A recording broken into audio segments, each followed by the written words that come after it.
Welcome, everyone. Today, we're going to be speaking with Dana Haines about the experience and journey through grief and loss. And welcome, Dana. Thanks. Yeah. So I know you this past summer you experienced some profound loss in your family, and I'd love for you to share with us your experience, and I think you also share that how it woke you up. Right. Right. So this past summer, I got the phone call. Of course, no parent ever wants that your son, I use the words crossed over since I'm a medium. Son, that's not what they said, but your son crossed over. And it's the first thing you're going to think of is no way. Like, how do you know? Like, no, no way, right? And once that set in, it was like, oh my gosh. So my son was 20. He was in his junior year at college in Florida and was taking one class for summer school because he didn't take enough credits. And apparently bought something. We guessed that he thought he was getting either a Percocet or a Xanax, and it was pure fentanyl. So it instantly stopped his heart, and his roommates found him the next day because they didn't realize and had to break the door down. And so it has been quite the journey of like, oh my, I've gone through everything you could think of and then some, like why us, why him, what did I do wrong, where, how could I have changed things, it's literally it's crazy. And grief, I'm a super spiritual person. I have a ton of strong practices. It really rocked me to my core and tested every ounce of spirituality that I had in my system down to it stripped me of everything.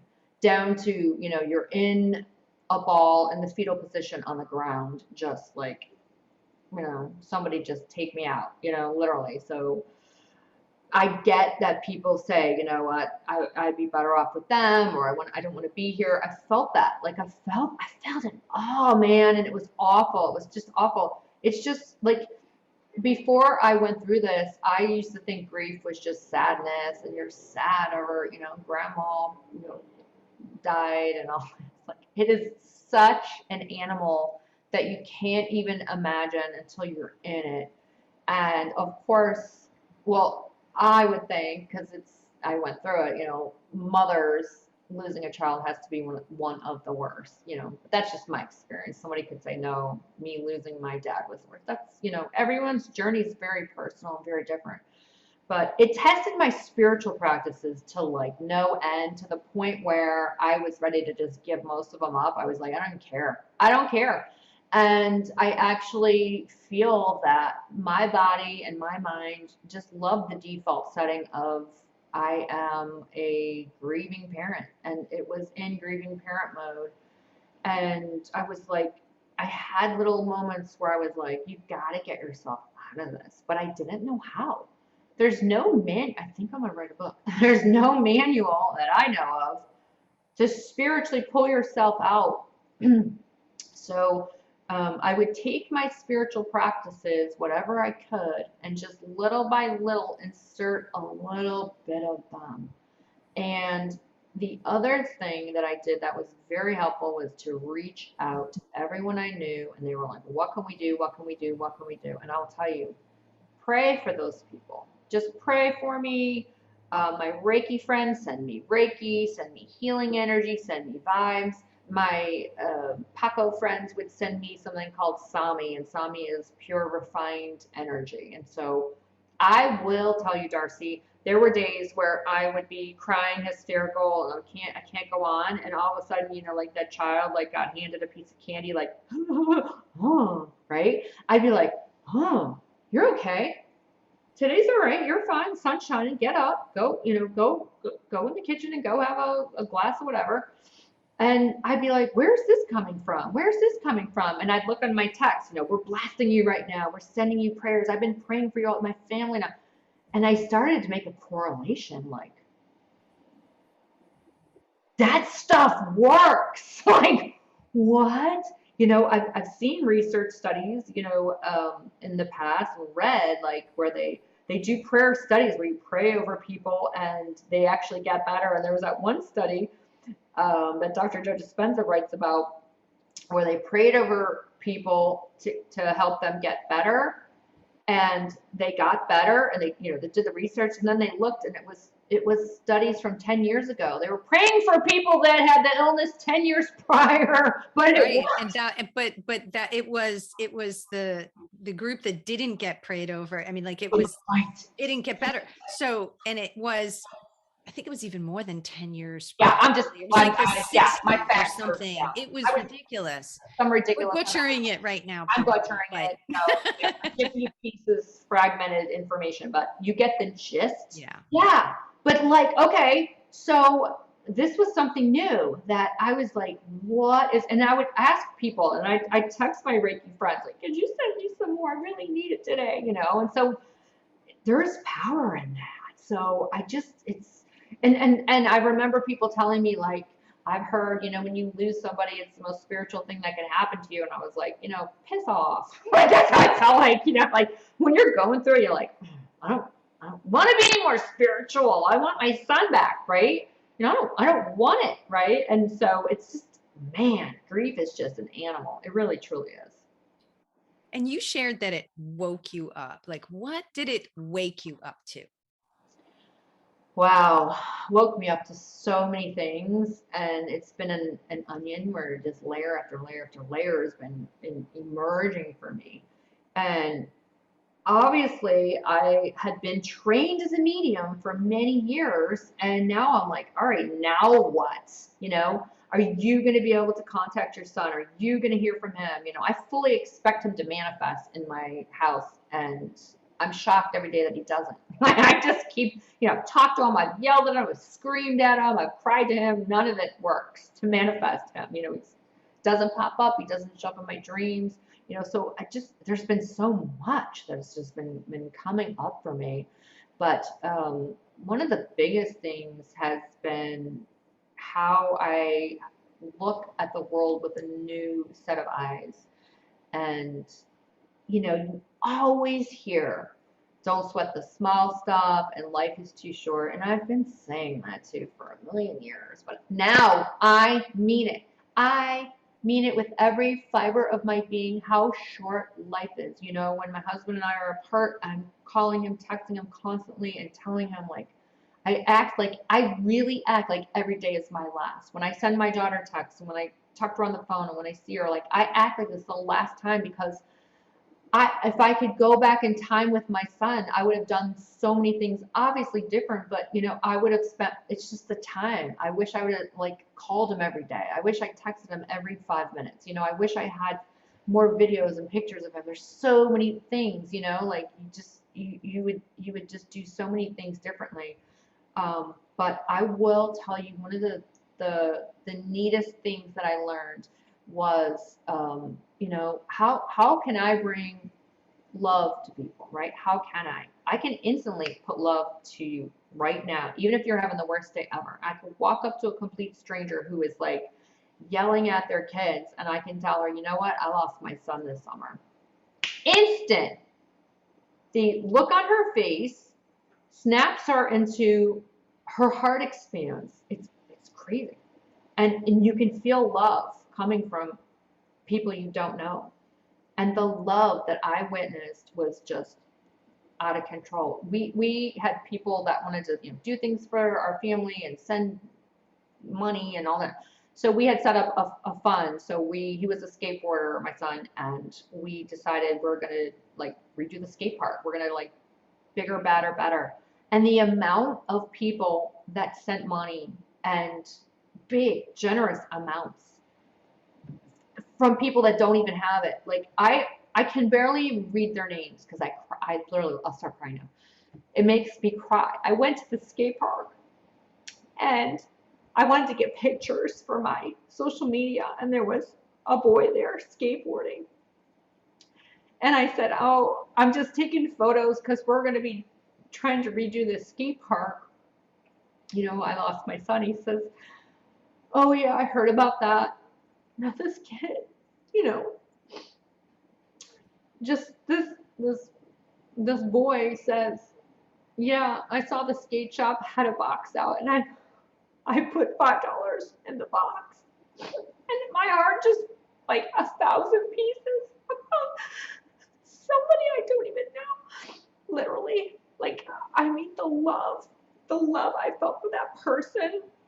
I can't even explain it. It's just I mean, every time I talk about that one, I cry because it's just like it's a stranger, like oh my God, So like heart opening is like beyond belief. Like you will feel love like you've never felt love. I feel such. I could literally tell, and I could walk in my yoga studio tomorrow and announce to the class, like, hey, if I look weepy, it's because I lost my son this summer. The whole class, like, their heart goes like, what?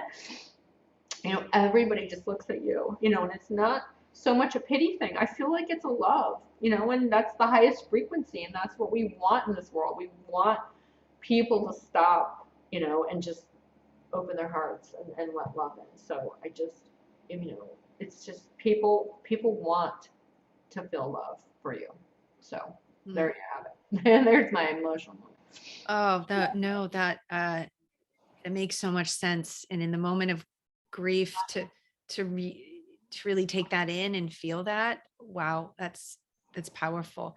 And I know that you've done so much work, and you're journeying through it. And I know people reach out to you now, they've found you, and reach out to you. What kind of advice can you give in terms of helping someone who's maybe listening to this right now, who's trying to move through their own healing process and their own grief?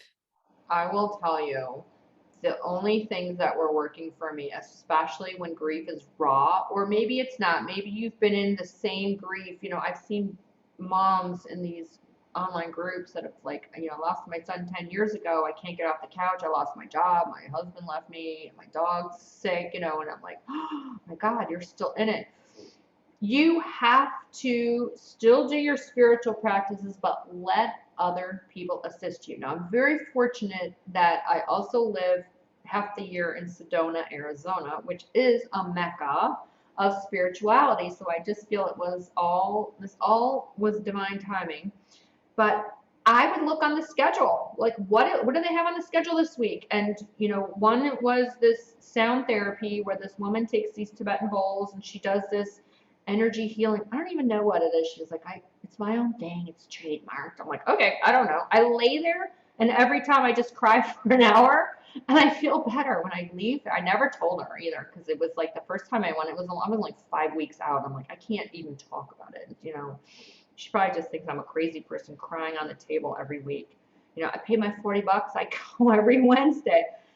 And just things like that. I looked at this place. They had this, Sunday where they would have 3 hour workshop on whatever. I'm like, I don't care what it is. I'm signing up. And my husband was so supportive. He's like, I tell him like, this is my healing journey. Okay, I'm going Saturday. I'm going Sunday. Whatever's on the schedule. They've got some ceremony I've never heard of, and there's this Hopi elder Indian. He's leading it, but I'm down. I'm like, oh, let me learn it. He's calling in the directions and hands me a rattle. I'm like, I'm in. I'm all in. Like, because I can't do it for myself. I couldn't pull myself out of it. And I just think you whittle away and whittle away and whittle away, another layer of healing, another layer of healing, whatever it is you can do, acupuncture, Reiki, whatever you can get in your community, or if you have to get it online, then get it online. But it's literally let others pull you up until you have your own legs back to walk, and that you can do these practices again on your own.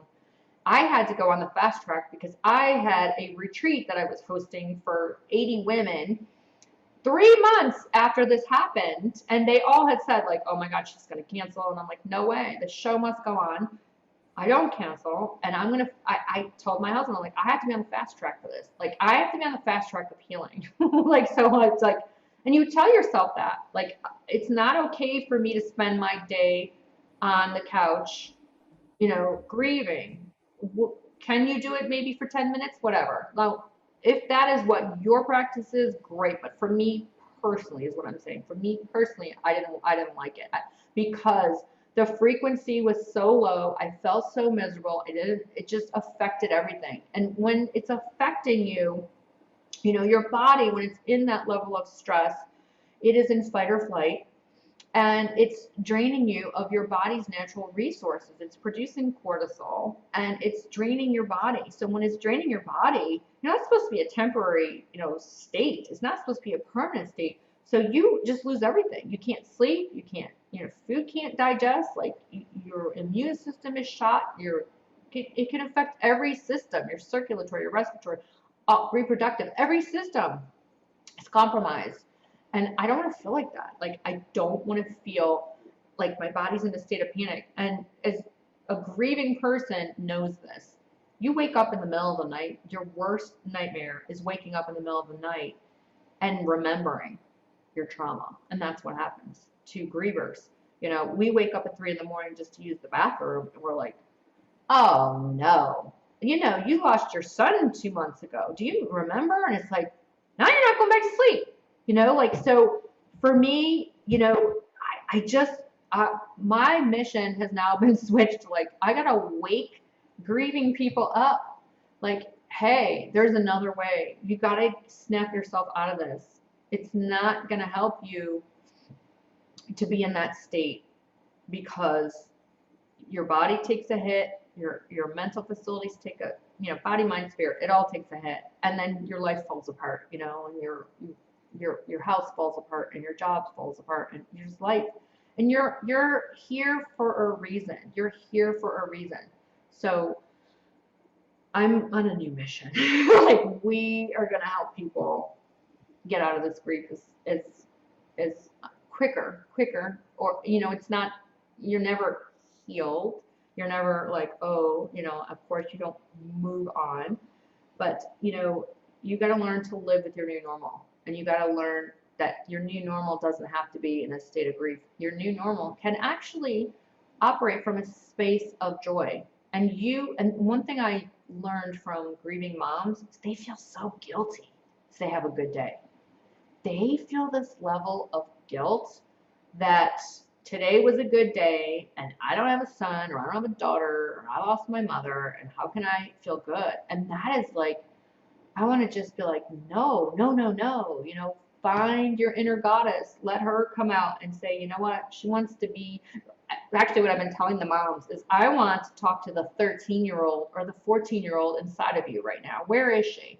Because the 13-year-old or the 14-year-old inside of you would want to have fun and would be sad, but would still want to go to the mall with her friends. Or if she got a phone call, right? She'd be like, yeah, let's go. Be like, hey, do you want to go to Disney with my family? We're going next week. What do you think that 13-year-old you would say? Yeah, I'm in.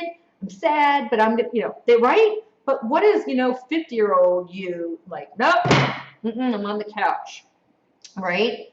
So, I'm on a mission. Like, we have to feel joy, you have to feel love, and you have to raise your frequency. I like that you brought that back full circle, because when you first were sharing, it was 3 months after your son passed over, and you were doing this retreat. And some people may hear that as you pushed, you pushed it away, but you actually are showing up as a grieving person, but also full of joy. You're your 13 or 14-year-old self, which Right. is a beautiful way to look at it. It's a great, sort of way for us to um, course correct our 50 some old year old selves. I just think Yeah. it's beautiful. It's so interesting that what the mind does too. And, you're also, as a griever, afraid to go out in the world because you are worried, like, what are people going to think? Like, well, she must not have really liked her son. Like, oh, she's having too much fun. She's like got a smile on her face. What's wrong with her? Either you're delusional, you're on something, or, you must not have liked them. Like, that goes through your brain. And should it? No, no, it should not. No. You do you. You do you. You know, you need to feel good. You have to feel good. You do it for everyone around you. Do it for your loved ones that are here with you. You do it for the rest of the family. You do it for your friends. You do it for your community. You do it for your job. You do it for everything. And for yourself, you do it for you. And again, I'm going to ask what's missing from the conversation or not being talked about altogether in terms of grief? I'll tell you. So, one of the things I've been teaching the moms that I'm working with is okay, and they specifically lost their sons, but this would go for anybody. Okay, so I say, all right, roles are reversed. You've crossed over. You're out, and you wake up, and you're like, oh, what? I'm in the ultimate party. All the friends you haven't seen for so long, all your family, they're like, reunion, yeah, let's party. You got music, you got angels, you got all this great stuff, colors, music. Oh, you're having so much fun. Your frequency's up. You're like, oh my gosh, I'm with Source. It's so good. Let me peek back down on the earth because my son is down and let me see what he's doing. And oh, he's on the floor in the fetal position, crying there for the last 8 years because you're not there. How would you feel? What would you think? You're having the best time. You're like, and you already have this knowing that he's right behind you. You're just 10 steps ahead of him. We're all going the same place. I got news for you, right? So, what would you want him to do? Wouldn't you be like, oh my God, get off the couch? Like, no, I don't want, like you could see it like, oh my God, he's 12 and he's gonna live till he's 91. Like that, right? So I've said this to some of the moms, and they were like, it's a little snap back into reality when it happens. When you're like, you know what, today I'm just gonna I'm not doing anything. I'm just gonna go sit and cry all day and put on the worst songs I can think of. And then like maybe you do remember what Dana said, and you're like, is my son watching me right now? And maybe it does like just a little snap back, like you know what, I'm going to go to the grocery store. I'm just going to get up and go, I need groceries, and I'm just going to, you know what I mean? Even if it's just a little bit, little progress, little baby steps. For some people, it'd be big progress, like, oh, I could go to work. Other people, it's just, maybe it's all you could do to get in the shower. There are moms that can't even get in the shower.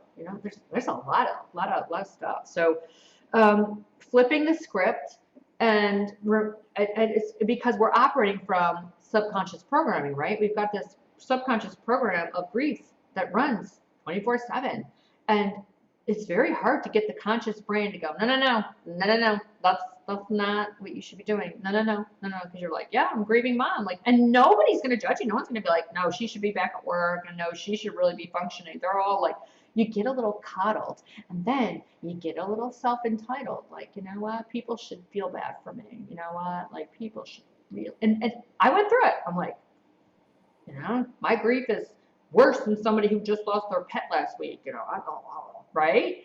And I'm like, at what point do you snap back? What point do you go, that's not okay. That's not who I am. That's not that compassionate human being that loves people. And that's because if I look at myself pre this happening, I used to be sad when people lost their pet, and I used to be sad when someone lost a great grandmother to cancer or whatever. You know what I mean? Like, I don't want to be in this state where it's like, well, she was old, it was probably her time, she's lived a long, that's not who you are. So, whatever level of grief you're in, you still have to find that loving, beautiful soul that's still there, that still has a journey, and you're still in school, and you've got the curriculum, you got the worst curriculum, you got the worst hand, or I always tell the moms, I'm like, you know what, there's always worst cards to be dealt, especially when you're on social media and you meet more grieving people, and then they tell you a worse story than yours. No, I lost 3 kids, or like,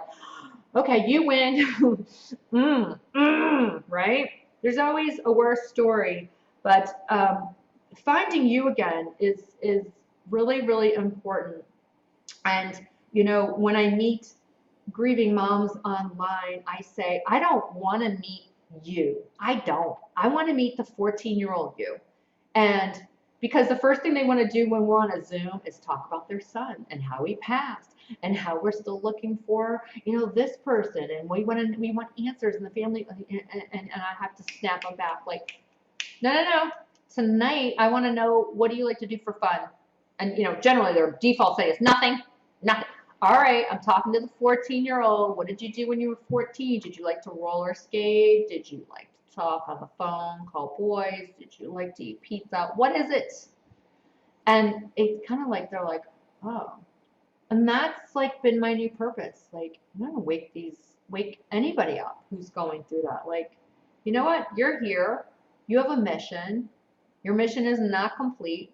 And your loved one who crossed over, what everything I study says, no soul goes a day before or a day after that they're supposed to. That is the day they're supposed to go. This is what I definitely want to tell you is nobody crosses over that wasn't supposed to. You could not have changed it. There's no changing past. Now, I have read books where there's different exit points and maybe you could choose a different one. But I think it's, I tell the moms, okay, don't think, oh, well, my son took this exit point and, he really could have taken one later in life. Why'd he take this one? No, no, no, don't get into that. You don't know what kind of soul review he went through. And they were like, you know what? You completed your journey. Congratulations. So they got a gold star because they completed college as an eighth grader, right? Are you going to be mad at your son because he completed college as an eighth grader? No, he passed the test. He's good.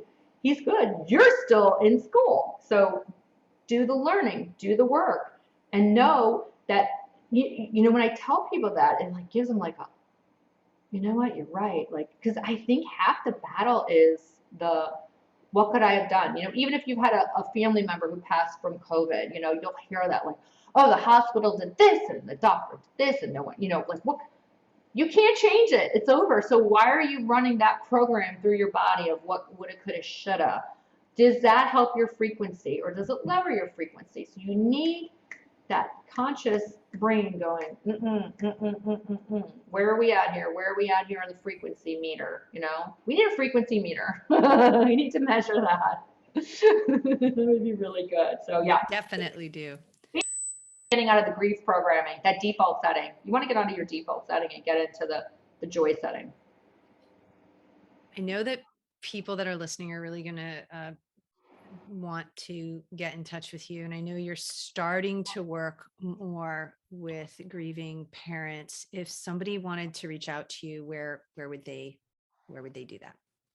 Yeah, you can find me on social media. I'm on as Dana Haines on Facebook. I'm Dana Barish on Instagram. Come on over, but my website is magicdana.com. Magicdana.com. I do a yearly women's retreat, and I'm also going to be offering privates coming in 2023.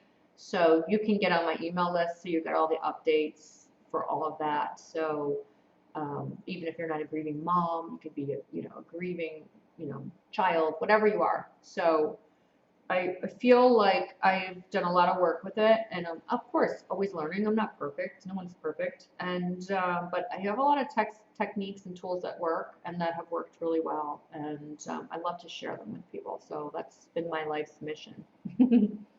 Well, I thank you for sharing your story and for having this very important conversation, Dana. Thanks so much for joining me. Thank you, Darcy.